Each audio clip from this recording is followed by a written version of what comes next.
ৰি registration employment exchange card আপোনাৰ employment exchange কাৰ্ডখন ৰি ৰেজিষ্ট্ৰেশ্যন কৰিব লাগিব আপুনিও নিশ্চয় শুনিছে যে আপুনি যদি আপোনাৰ এমপ্লয়মেণ্ট এক্সচেঞ্জ কাৰ্ডখন ৰি ৰেজিষ্ট্ৰেশ্যন নকৰে তেতিয়াহ'লে আপুনি অসম পুলিচৰ ইণ্টাৰভিউ দিব নোৱাৰিব বা আপুনি গ্ৰেড 3 গ্ৰেড 4 ইণ্টাৰভিউ দিব নোৱাৰিব বা আপুনি অসম চৰকাৰৰ কোনো চাকৰিয়ে কৰিব নোৱাৰিব আপুনি নিশ্চয় এইটোও শুনিছে যে এমপ্লয়মেণ্ট এক্সচেঞ্জ কাৰ্ডখন ৰি ৰেজিষ্ট্ৰেশ্যন কৰাটো বাধ্যতামূলক তো ইউটিউবত ইয়াৰ বিষয়ত ভিডিঅ'ৰ ওপৰত ভিডিঅ' আপলোড হৈ আছে তো মোৰ ছাবস্ক্ৰাইবাৰসকলে মোক কোশ্চিন সুধি আছে যে দাদা এইটোৰ ওপৰত আপুনি কিয় ভিডিঅ' বনোৱা নাই যে কি হ'ল আপুনি কিয় ইয়াৰ ওপৰত একো কৰা নাই তো মই একদম সঠিক আৰু শুদ্ধ বস্তুটো আপোনালোকক জনাই দি আছোঁ যে সবে যে ভিডিঅ'ত কৈ আছে ইহঁতে কি কৈ আছে আপোনালোকে মানে জাষ্ট এটা ইউটিউবৰ ভিডিঅ' চাই ইমান মানে পগলা হ'ব নালাগে কোনোবাই যদি কৈছে যে এইটো মানে অগৰম বগৰম কিবা ক'লে মানে ইউটিউবৰ কথা কেতিয়াও পগলা হ'ব নালাগে যিখন অফিচিয়েলি নটিচ আহিছে নটিচত কি দিছে ঠিক আছে কোনোবাই যে কৈছে যে নটিচ এখন আহিছে মানে আপোনাৰ এমপ্লয়মেণ্ট এক্সচেঞ্জ কাৰ্ডখন ৰি ৰেজিষ্ট্ৰেশ্যন কৰিবই লাগিব এইটো একো কথা নহয় আপোনাৰ মানে নটিচত কি আহিছে নটিচখন এবাৰ চাওক তেতিয়াহে আপোনাৰ সন্দেহটো ক্লিয়াৰ হৈ যাব নটিচখন দেখাৰ আগত মই আপোনালোকক এটাই অনুৰোধ কৰোঁ আপোনাক যদি সঠিক আৰু শুদ্ধ বস্তু জানিব লাগে তেতিয়াহ'লে মোৰ চেনেলটো ছাবস্ক্ৰাইব কৰি ৰাখক আদাৰৱাইজ ছাবস্ক্ৰাইব নকৰিলেও মই বেয়া নাপাওঁ তো চিধা আহি যাওক যে যিটো আমাৰ আছে সেৱা সেতু আসাম .gov.in যিটো অফিচিয়েল ৱেবছাইট আছে তাতে যিটো ইয়াত দিয়া আছে যে ৰি registration of registration card of employment seeker in employment exchange ঠিক আছে ইয়াত কি দিয়া আছে নটিচত প্ৰথমতে চাই লওক যে as per need and applicant may apply for re registration of employment seeker in employment exchange due to any of the following reason মানে তলত কেইটামান কাৰণ দিয়া আছে এই কেইটা কাৰণৰ ভিতৰত যদি এটা কাৰণ হয় তেতিয়াহ'লে আপুনি আপোনাৰ এমপ্লয়মেণ্ট এক্সচেঞ্জ কাৰ্ডখন ৰি ৰেজিষ্টাৰ কৰিব পাৰে ঠিক আছে ইয়াত কৈছে যে ৰি ৰেজিষ্টাৰ কৰিব পাৰে ইয়াত একেবাৰে বাধ্যতামূলক নহয় প্ৰথম কাৰণ কি দিছে যে প্ৰফাইল আপডেট ঠিক আছে প্ৰফাইল আপডেট ইয়াত কি দিয়া আছে দিছ will enable registered job seeker to update their profile only in registered selection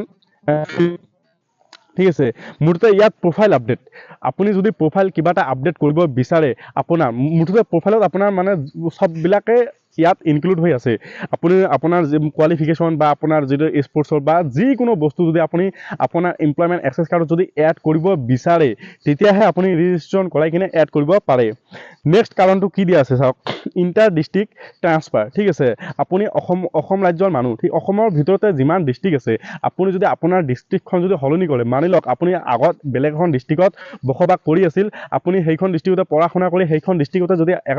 employment exchange কাৰ্ডখন বনাইছে ঠিক আছে এতিয়া যদি আপোনাৰ এমপ্লয়মেণ্ট এক্সচেঞ্জ কাৰ্ডৰ যিমান ভেলিডিটি ডেট থাকে সেই ডেটটো শেষ হোৱাৰ আগতে যদি আপুনি নিজৰ ডিষ্ট্ৰিক্টটো যদি চেঞ্জ কৰিছে আপুনি যদি বেলেগ এটা ডিষ্ট্ৰিক্টত শিফ্ট হৈছে পাৰ্মানেণ্টলি তেতিয়াহ'লে সেইটো আপডেট কৰাবৰ কাৰণে আপুনি এমপ্লয়মেণ্ট এক্সচেঞ্জ কাৰ্ডখন ৰি ৰেজিষ্টাৰ কৰাই কিনে এইটো আপডেট কৰাই ল'ব পাৰে আপোনাৰ মানে এমপ্লয়মেণ্ট মানে এক্সচেঞ্জৰ যিটো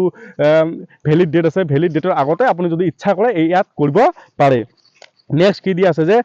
কোৱালিফিকেশ্যন ঠিক আছে কোৱালিফিকেশ্যন আপগ্ৰেড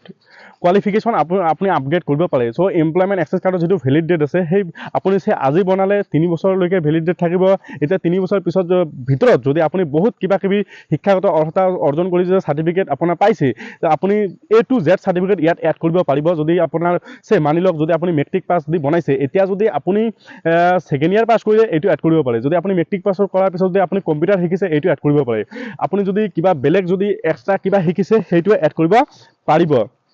4 নম্বৰত কি দিয়া আছে যে আপডেট এমপ্লয়মেণ্ট ষ্টেটাছ ঠিক আছে ইয়াত আপগ্ৰেড এমপ্লয়মেণ্ট ষ্টেটাছ মানে আজিৰ ডেটত আপুনি কি কৰি আছে ঠিক আছে আজিৰ ডেটত আপুনি কি কৰিছে বহুত এনেকুৱা মানুহ আছে যে চৰকাৰী চাকৰি কৰি আছে সেইটো আপুনি ইয়াত মানে আপগ্ৰেড কৰিব পাৰে আপডেট কৰিব পাৰে এনেকুৱা বহুত জনে আছে এনে বেকাৰ সেইটো ইয়াত মানে এড কৰিব পাৰে তো আপোনাৰ যদি এইকেইটা ৰিজন থাকে তেতিয়াহে আপুনি আপোনাৰ এমপ্লয়মেণ্ট এক্সেছ কাৰ্ডখন ৰি ৰেজিষ্ট্ৰেশ্যন কৰি কিনে আপগ্ৰেডটো কৰাই ল'ব পাৰে তো আপোনাৰ যদি এইকেইটা কাৰণৰ ভিতৰত এটাও কাৰণ নাথাকে তথাপিও বস্তুখিনি বনাই ৰাখিব কাৰণ বস্তুটো যিহেতু চৰ্চা চলি আছে হয়তো ফিউচাৰত আপোনাৰ নালাগিবও পাৰে কিন্তু সময় আছে বস্তুখিনি বনাই ৰাখক তথাপিও এনেকুৱাও নহয় যে বাধ্যতামূলক বহুতে এনেকুৱা বহুত ইউটিউবাৰ আছে আপোনালোকক কৈছে মই নিজে ভিডিঅ' চাইছোঁ যে আপুনি যদি আপোনাৰ এমপ্লয়মেণ্ট এক্সেছ কাৰ্ডখন ৰি ৰেজিষ্ট্ৰেশ্যন নকৰে 29 ফেব্ৰুৱাৰীৰ আগত তেতিয়াহ'লে আপুনি অসম পুলিচৰ ইণ্টাৰভিউ দিব নোৱাৰিব বা অসম পুলিচৰ চাকৰি ল'ব নোৱাৰিব এইটো একেবাৰে ভুল কথা এইটো একেবাৰে ভুল কথা। মানি লওক মই এইচএছ ছেকেণ্ড ইয়াৰ কমপ্লিট কৰিছোঁ, এইচএছ ছেকেণ্ড ইয়াৰ কমপ্লিট কৰাৰ পিছত মই আৰু পঢ়া নাই, আৰু এইচএছ ছেকেণ্ড ইয়াৰ কমপ্লিট কৰাৰ পিছতে মই এমপ্লয়মেণ্ট এক্সেছ কাৰ্ডখন বনাইছোঁ, মই একো মানে কোৱালিফিকেশ্যনৰ আপগ্ৰেড কৰা নাই, মই ডিষ্ট্ৰিক্টো চেঞ্জ কৰা নাই, মোৰ প্ৰফাইল একো এড হোৱা নাই, তেতিয়াহ'লে মোৰ কিহৰ কাৰণত মই আপগ্ৰেড কৰিব পাৰিম যদি মোৰ ভেলিড ডেট থাকে? তো এইটো একেবাৰে বাধ্যতামূলক নহয়। যদি এইকেইটা ৰিজন থাকে তেতিয়াহ'লে আপুনি আপোনাৰ মানে এক্সেছ কাৰ্ডখনত দেখাবৰ কাৰণে আপুনি এইটো আপগ্ৰেড কৰাই ল'ব পাৰে, ৰেজিষ্ট্ৰেশ্যন কৰাই ল'ব পাৰে। কিন্তু যদিও আপুনি নকৰে তেতিয়াহ'লে আপোনাৰ একো প্ৰব্লেম নহ'ব। তো এতিয়া নিশ্চয় বুজি পাইছে আৰু মনৰ সন্দেহটো দূৰ হৈ গৈছে। কোনেও আপোনাক এনেকৈ ডাইৰেক্ট বস্তুখিনি দেখাই নিদিব, চবেই খালি মানে জাষ্ট আপোনালোকক ভয় খুৱাবলৈ চেষ্টা কৰে। কাৰণ ইউটিউবত কি হ'ল, ইউটিউবত এটাই বস্তু চলে, মানে কিবা এটা বস্তু ট্ৰেণ্ডত লৈ আহিব লাগে।